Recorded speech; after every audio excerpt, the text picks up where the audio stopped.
Ever consider the power of a curse? The subtle suggestion that an inanimate object or harmful utterance, even the rotted remains of a former king, could attack another with a destructive vengeance. Hello, I am author and paranormal investigator Donald Allen Kirch, and this is Stranger Than Fiction. Forget the world you know. Enter a bizarre dimension where the strange and unusual guide your imagination towards the unimaginable. Life is stranger than fiction in these true stories, where the ordinary is replaced with the extraordinary. Explore strange legends, weird myths, and odd folklore. The facts are laid before you to examine. You're invited to draw your own conclusions on these true stories of the paranormal.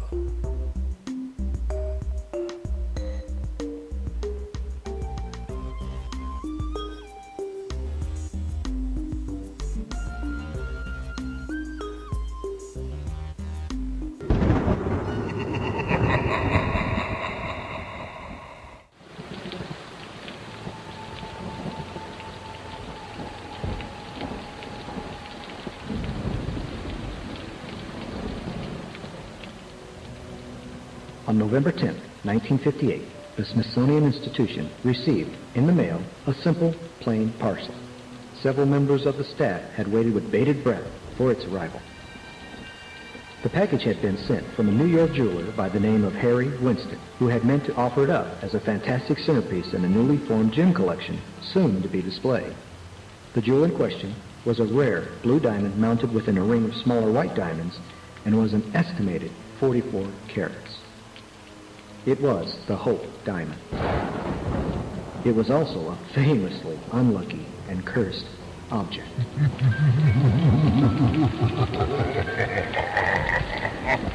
The curse was said to have started with a simple theft.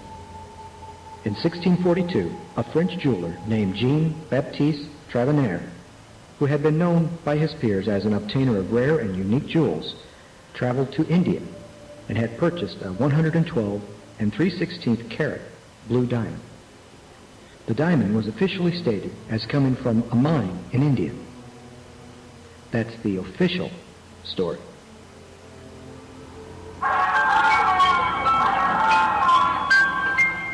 Legend has the diamond's origins placed upon a different path. Master, we must leave this temple, please. The gods, they are watching.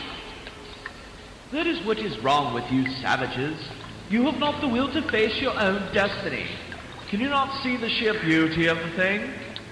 According to legend, Travanaire had spotted the diamond upon the forehead or eye of an ancient Hindu idol, a female deity of agricultural fertility. It was soon believed that upon stealing the gem, a curse had been placed upon it by the gods, bringing terrible luck and death not only to those who owned it, but also to those who simply touched the thing. Indeed, the first death associated with the jewel was Travanaire himself. Several years after selling the blue diamond, he had been ripped apart by a pack of wild dogs while traveling to Russia.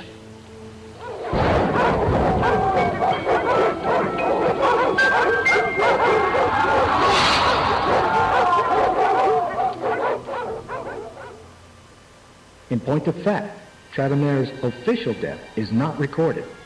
It is known that he had been made a noble and had died at the age of 84 in Russia. His was, however, the first associated death brought about by what the world would later call the Hope Diamond.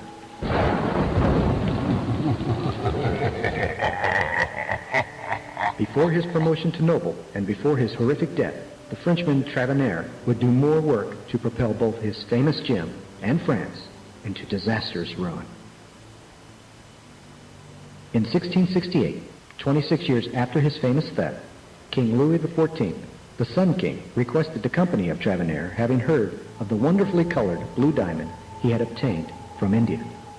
It was said that when the king had seen the diamond, it was love at first sight. Within a weekend, the blue diamond was purchased by the king, along with 44 large diamonds and 1,112 smaller jewels.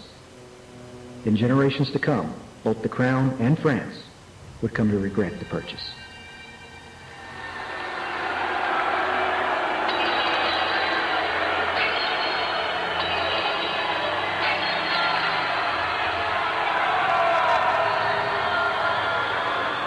Although the huge blue diamond had originally been cut to promote its size and not its brilliance, King Louis XIV had the jewel recut to suggest brilliance. The king renamed the gem the Blue Diamond of the Crown and considered the piece his favorite and most prideful object yet to promote both the elegance and superior qualities of French nobility. The diamond had been reduced from 112 and 3/16 carats to 67 and 1/8 carats. Still, the cut was an added improvement. Later, in 1749, Louis's great-grandson, Louis XV, had the famous diamond incorporated with a large red ruby into a decoration called the Order of the Golden Fleece. Both jewels were almost too much for the succeeding kings, having been noticed by their observers as being both ornate and too bulky. It was the next generation of French royals in which the blue diamond's curse went into full speed. For legend has it that both King Louis XVI and his queen, Marie Antoinette, were beheaded during the French Revolution because of the fatal gem.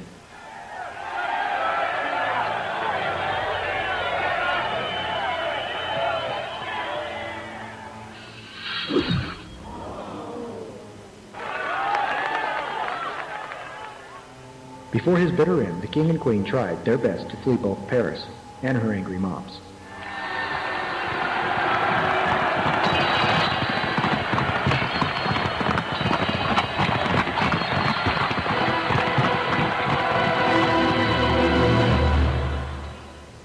In the early days of September 1791, the royal couple had been captured, taken back into the madness that would later turn into France's reign of terror and added their blood and heads to the macabre piece of French history. As a matter of last record, French officials had placed the blue diamond into the people's custody, but it was not well guarded. The building it was placed in had been repeatedly robbed between September 12 to September 16, 1791. Most of the thefts were retrieved, but the blue diamond was never recovered. In 1813, London, England, the jewel of death resurfaced. With its reappearance, there came a buyer who would later give the object its celebrated name. King George IV had died owing many debts. The now 44-carat jewel was sold to help pay off some of those debts. At this time, in 1839, Henry Philip Hope purchased the diamond. Congratulations on such a terrific find, old man. This gem is a marvel of the modern world. Still, there is something haunting about the whole thing. Nonsense, dear fellow. I find the bleak warnings on the whole affair to be nothing more than childish poppycock. I shall keep this stone.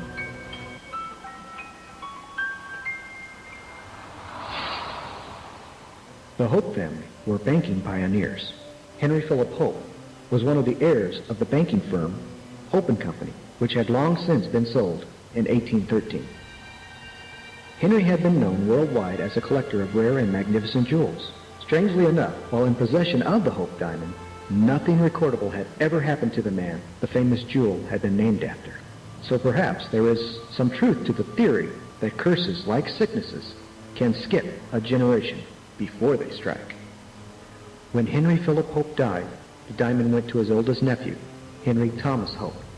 When Henry Thomas Hope died in 1862, he left the gem to his widow. When she died, she passed the diamond to her grandson, Lord Francis Hope, in 1887. Although untouched by the curse associated with the jewel, the Hope family did not fare too well under the last generation. Lord Francis Hope, although considered a quite honorable and careworn individual, had a gambling problem. Upon several unpaid debts, he requested the courts to gain access to his famous great-grandfather's estate. In the current will, Lord Francis Hope had only limited access to the lifetime interests of the Hope estate. Selling the famous diamond would have given him the funds needed to clean his slate, so to speak. He was repeatedly denied the chance to redeem himself. Finally, close to bankruptcy and family dishonor in 1901, the diamond was sold. At this point in the diamond's history, one must point out that 3 generations of Hopes owned the jewel and nothing happened to them. Having saved Lord Francis Hope from ruin by its purchase, jeweler Simon Frankel brought the diamond to the United States.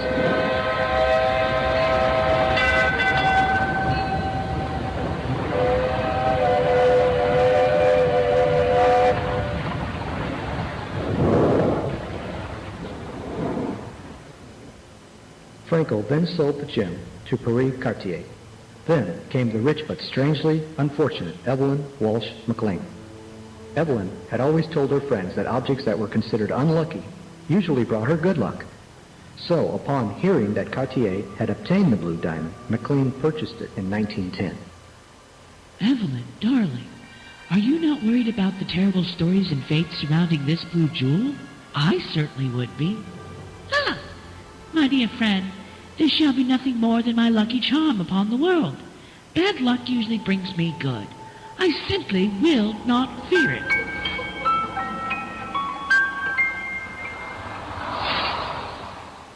From the moment the woman placed the albatross around her neck, Evelyn Walsh McLean's life became a living hell. Her firstborn son, Vincent, was killed in an unfortunate automobile accident. He was only 9 years old. At the age of 25, her daughter committed suicide.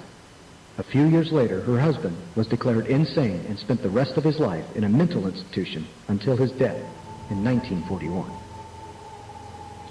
The woman often commented that her diamond had a will of its own and that it was hard to take the jewel off when once she rested it upon her neck. According to one story, she even wore the cursed thing while in the middle of an important surgery, thinking that if she angered it, the operation would go wrong. Evelyn, like so many owners before, died heavily in debt. Her jewels, including the Hope diamond, were put up for auction in 1949, 2 years after her death. At that time, Harry Winston purchased the gem, giving it later to the government of the United States, namely the Smithsonian Institute. The jewel has been on display in the National Museum of Natural History ever since. Still, one must take into account all the horrible things that have happened while others had owned this devilishly blue diamond. I mention only these few cardinal events. Jacques Collet purchased the Hope diamond from Simon Frankel and committed suicide. A Russian prince bought it from Collet and was killed by revolutionists in 1918. The Russian royal family loaned the diamond to a favored duke who was murdered by his sweetheart. The merchant who originally sold the diamond to the Turkish Sultan was thrown from a parapet along with his wife and young child. Sultan Hamid gave it to Abu Sabir to polish. Later, Sabir was imprisoned and tortured. The diamond's assigned guardian, Galeb Bey, was hanged by a mob in Turkey. A Turkish attendant was hanged while trying to steal the diamond. King Louis gave it to a lover whom he later abandoned. A temporary wearer, very temporary, was a young princess of France who was torn apart by a raging mob. Jeweler William False, who recut the stone, died a ruined man. William False's son, Hendrik, stole the jewel from his father and later committed suicide. Some years later, before entering into its modern era, the jewel had been owned by Francis Delalue, who died in misery and want. There is no more horrible way to go. In the realms of the Hope family, there had been one old silver screen actress named May Yogi, who had been the ex-wife of the last Hope, taking the claim to court that she owned the item. Desperate for money and knowing the curse of the jewel, she tried to capitalize upon the horror by filming a 15-chapter serial entitled The Hope Diamond Mystery. She starred as Lady Frances Hope in the series. The film was a total disaster and took the last remnants of the Hope Empire with it. So in the end, the family the jewel had been named after and famous to emulate exists no more.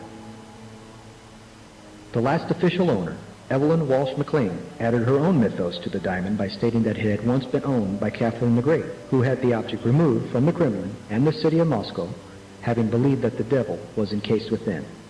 This last cannot be substantiated and was quite possibly a story meant to increase the value of the gem. Cursed objects are possibly the oldest living fear of the human race, next to those of haunted houses or ghosts. There are not a people, nation, language, or religion that does not have its fair share of stories when it comes to unlucky or cursed items. When most people have to associate the word curse with an object, place, artifact, or ancient relic, they immediately think of blockbuster movies starring such characters as Indiana Jones. In reality, the facts are indeed more entertaining. These are real people, real bodies, and real epitaphs on gravestones that are witness to the truism of evil. Not to outdo the hooked diamond, there are a few other objects that give the bedeviled gem a run for her money. I will only name a brief few. England, having its fair harvest of curses, shares with us tonight the curse of the crying boy portrait.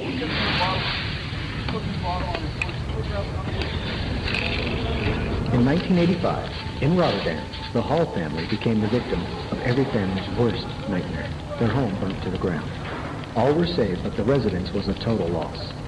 The only thing left intact, a small oil painting of a crying boy. Confused firemen took out to the halls a practically unaffected oil painting which was discovered hanging from a wall where around the painting nothing had been burnt. This family portrait had a past, namely a lot of fires. As the story goes, many of the halls had given the painting to family living far away from each other, hoping that distance would equal safety. It did not. Each house the crying boy was placed into burned to the ground. If left in a closet or storage room, others would tend to hear the constant sounds of the young boy crying.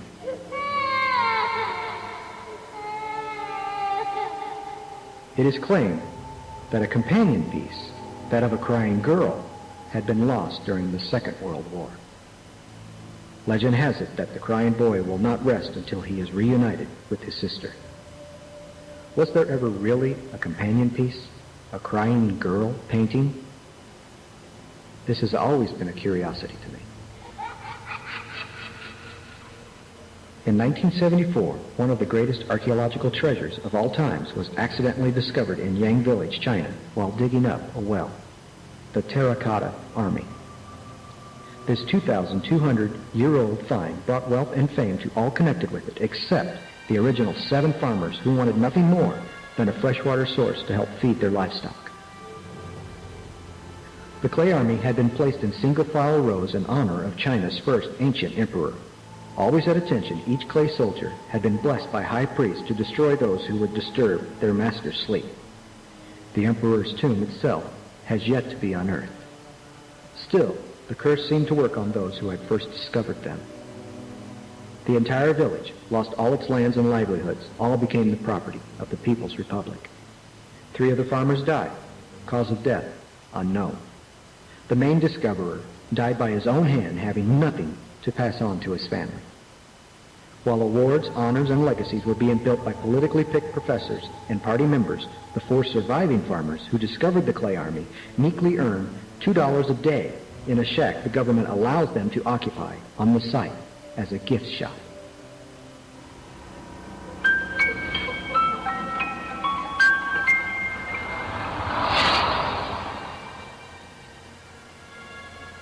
In the 1950s, no star in Hollywood shined brighter and held more promise than that of James Dean.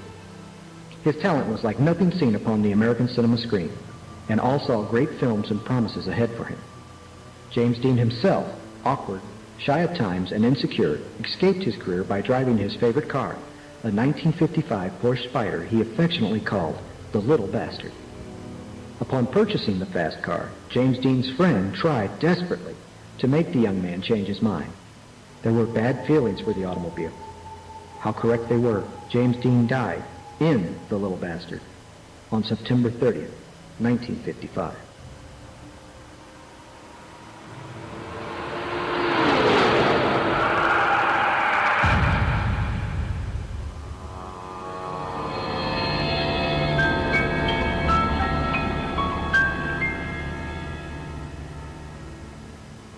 After his funeral, the wreck was purchased for a little under $3,000. When it was finally picked up by the collector, the wreck of the Little Bastard fell off a truck while being unloaded, breaking a mechanic's legs. The car was nothing but trouble. While raising money to restore the little bastard, the owner sold a few parts to some race car drivers. The parts, fully inspected and labeled safe, were used for their assigned purposes. Both drivers were killed in separate accidents on separate racetracks at the same time. A thief lost an arm in an injury while trying to steal the thing. And one unfortunate mover was crushed to death when the little bastard was finally restored and taken on tour.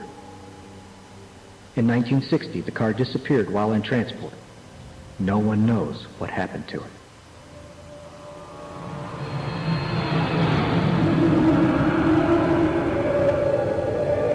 One of the most famous curses is the curse of the Pharaohs. This ancient curse is based on the belief that if a person disturbs the mummy of any ancient Egyptian, especially that of a pharaoh, will be cursed. This curse doesn't discriminate, and it doesn't matter if the culprit is a thief or an archaeologist. Bad luck, illness, or death is the cost of disturbing the peace of the resting pharaoh. There has been debate over whether or not this curse is real. One of the reasons many doubt the authenticity of the curse is that there can be a scientific basis for the illnesses and deaths. Bacteria that have grown in the underground tombs of the sleeping kings can cause irreparable damage to the human respiratory system. This can be the underlying cause of any death or sickness.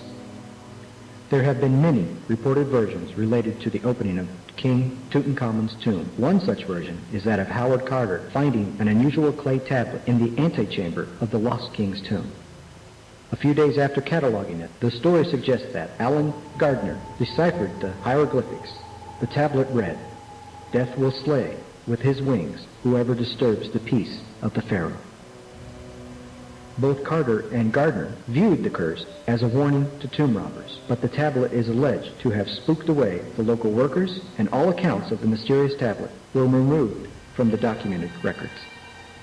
The tablet itself disappeared, of course, never having been photographed or sketched. So, there is no solid evidence that the tablet even existed, only speculation. The second version of the curse proclaims that on entering the second golden shrine, above the door read, "They who enter this sacred tomb shall swift be visited by wings of death." Of the 26 people present at the opening of the tomb, 6 had died. Of the 22 people present at the opening of the sarcophagus, 2 had died. Carter died in 1939 at the age of 64. Harry Burton died in 1940 at the age of 60, and Sir Alan Gardner died in 1963 at the age of 84. The tomb was first opened in November of 1922. No one knows for sure if the curse is real, but many people remain skeptical.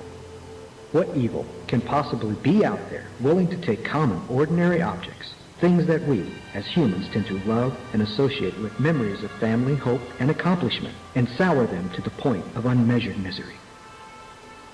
Is it life's way of reminding us that there are still mysteries out there that we are too small to solve? This can certainly be said for the items mentioned, as well as for the swirling blue universe of the Hope Diamond.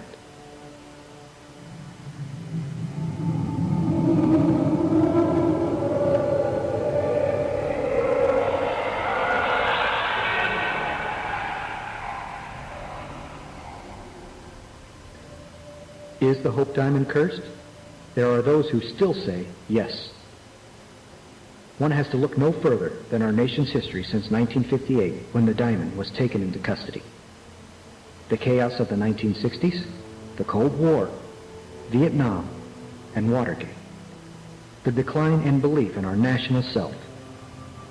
Will the next victim at death's door be the United States of America? Well, keeping one eye on the diamond and the other on today's headlines, who can blame those who still believe in curses?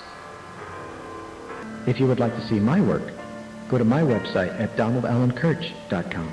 That's Donald Allen, A-L-L-E-N, Kirch, K-I-R-C-H.com. One word, donaldallenkirch.com.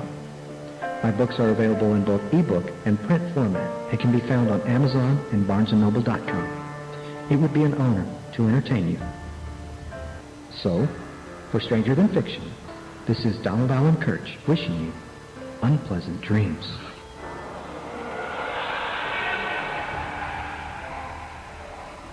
Good night.